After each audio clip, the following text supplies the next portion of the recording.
ঊনকোটি জেলায় এসপিও জওয়ানদের পরিবারবর্গের পক্ষ থেকে 10 দফা দাবি তোলা হয়েছে। শুক্রবার তাদের পক্ষ থেকে জেলার পুলিশ সুপার সুধাম্বিকা আরের মাধ্যমে রাজ্য পুলিশের মহানির্দেশকের কাছে একটি ডেপুটেশন প্রদান করা হয়। এদিন প্রায় 100 জন এসপিও জওয়ানের পরিবারের সদস্যরা উপস্থিত ছিলেন।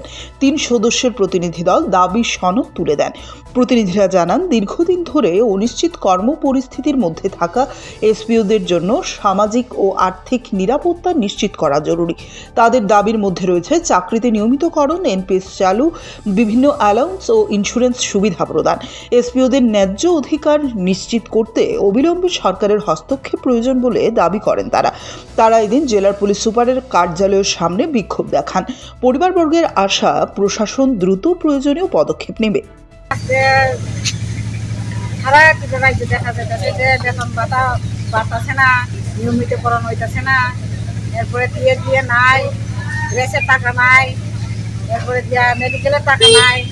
আর চাকরি জীবন তো শেষের পথে, প্রায় 26 বছর সার্ভিস দিছে এই ডিপার্টমেন্টে, কিন্তু তার কোনো সিকিউরিটি নাই।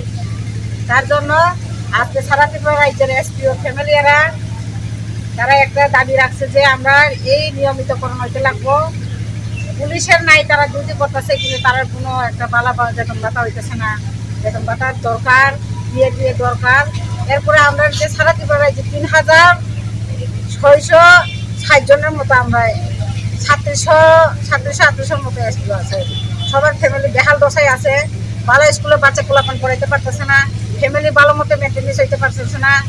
দিনে দিনে গ্যাসের দাম, জ্বালানি দাম, তেলের দাম সব কিছু বাড়তেছে, কিন্তু আমরা যে এসপিও ফ্যামিলিরা কোনো দিকে বাড়তেছে না।